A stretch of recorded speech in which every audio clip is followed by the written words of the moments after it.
If you listen to this story closely, you might find some details about how to think about money, how to think about your relationships, and ideally, how to create a life of meaning. Treat this story like to allow you to live the life that you want to live. Treat this story as a sense of where to get your vision, your purpose. If you are confused in any capacity about these things, hopefully my recollection of my events will help you in becoming a better version of yourself. So I was born in Lahore, Pakistan on the day of a flood, and I remember spending much of my time in Pakistan as a kind of curious, mostly a passive observer of life around me. It's very important for us to understand that the environment around us when we're growing up is super, super important and formative in who we are. So for me, it was my mother, my father, and my brother were mostly the people that I saw. I also saw a lot of extended family. One of the main reasons that I am here today. My father, also a very compassionate person, a master networker, and someone that really had extraordinary intelligence, someone that could basically read something once and understand it quite thoroughly where others would struggle for weeks. And my brother, who probably a very heavily ADHD guy, very important and formative in my observation of what I need to learn and perhaps the things that I can avoid doing to make my life better. But growing up in general, I felt a little underplayed. I think by virtue of being an observer, I spent a lot of time not being in the spotlight. Especially with having a brother that was a little bit more aggressive than me, it was very, very important for me to remain kind of neutral and give people that sense of differentiation. When I was about 4 years old, my family decided to move because my mom was sick and tired of the corruption that was happening in Pakistan at the time. It was very, very important for her to have an honest life, one that doesn't require you to give funds to someone that's powerful in order to become what you wish to become. We found out later that the world is the same wherever you go, as it turns out. My dad listened to a very, very wise life partner, and she got us to Canada, and over the next 5 years, my parents accumulated quite a decent living. They became realtors, business owners. They became a fundamental part of their community, a lot of events, a lot of socialization, and furthermore, they had a tremendous understanding of where their kids were going to go in the future. They really spent a lot of time planning and caring about us, to the point where right before probably the worst event in my life, my dad was studying a tremendous amount of law. He was about to go and become a lawyer on top of the real estate stuff, the idea being that they were going to take all of this knowledge and be a one-stop shop for people and make sure that they held themselves accountable to their community. Awesome, awesome thing to do if you want to make money, but also hopefully live a life of purpose. However, when I was 9 years old, we went to a party. My dad used to do this thing where he would sit down with us and allow us into the conversation of the men.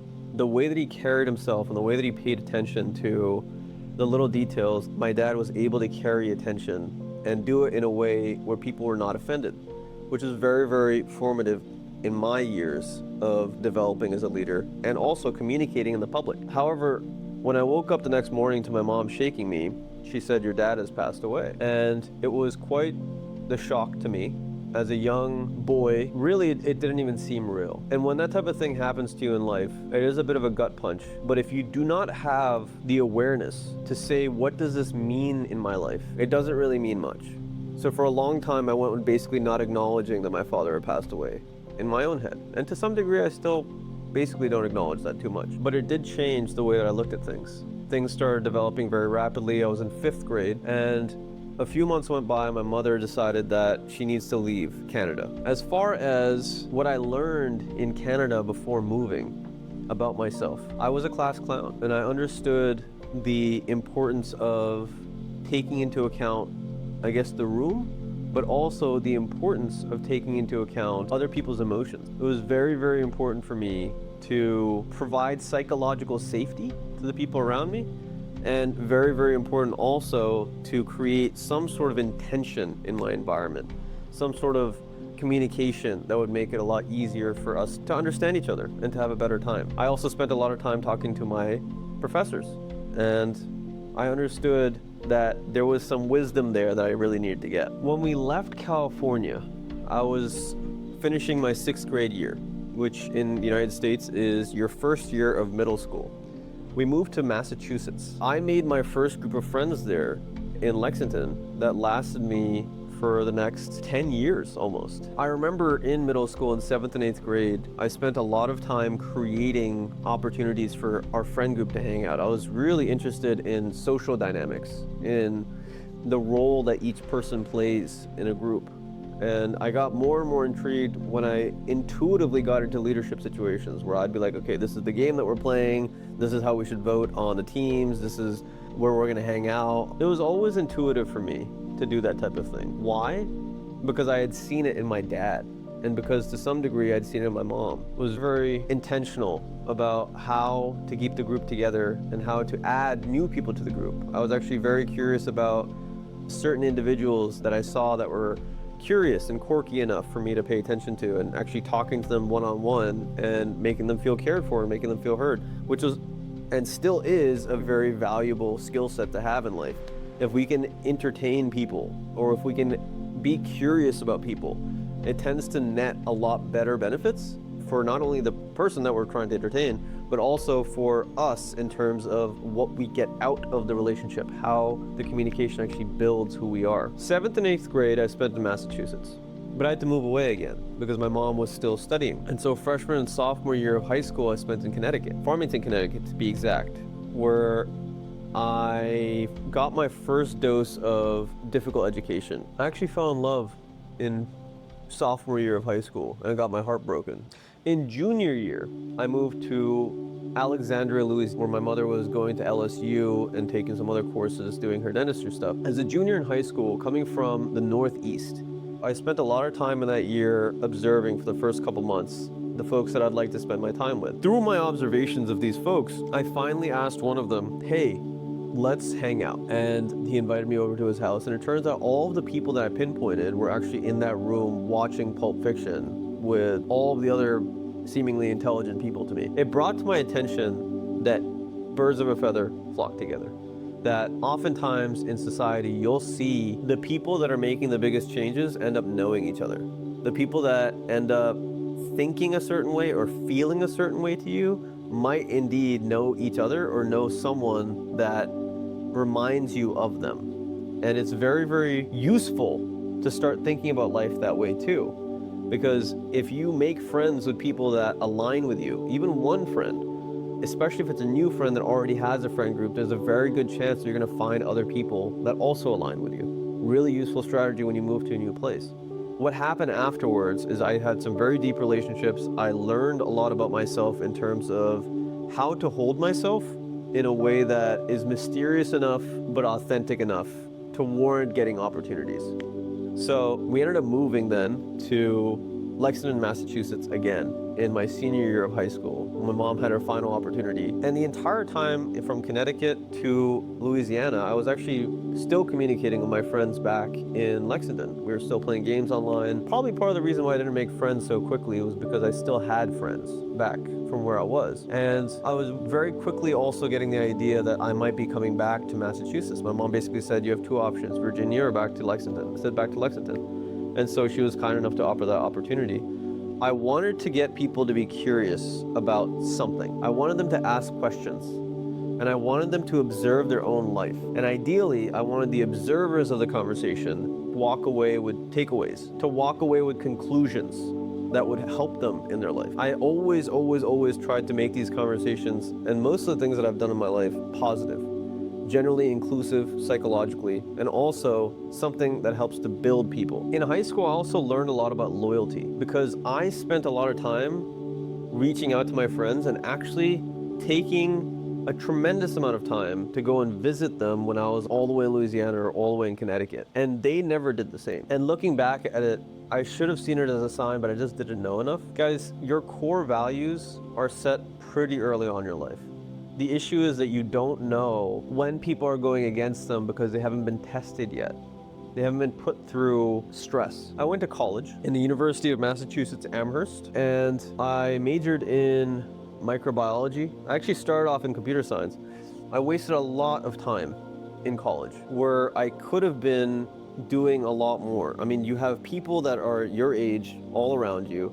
They're all excited. Some of them are quite bad for your health. Be careful. And the only thing that tends to be missing, because our system doesn't show us this, is what intent you want to have in that circumstance.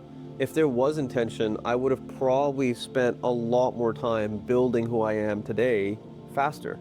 But what I did get out of it was time to relax and actually enjoy life. So important for who I am today, because I can now say to myself, at least you did that part, because now you have some work to do. I have not had to get a job, okay? My mother provided me literally everything that I wanted. And even to this day, to some degree, she does. And in a circumstance where that's the case, you have to count your blessings. I count my blessings almost every day. But it also gives us a lot more responsibility in some ways to think about how we're spending those resources and how we're spending that time. And that's part of the reason that I am the way that I am today, because I got all of that growing up.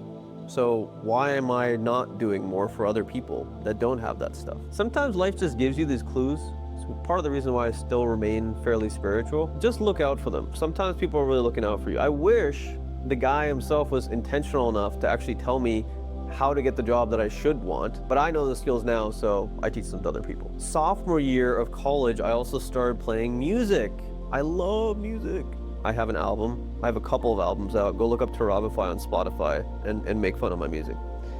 I also make it with Matt Kelly, who is awesome. Turabify.art. We sell paintings and stuff there. Check it out. Guys, if you are in school right now, if you're in college, whatever, start taking lists of names.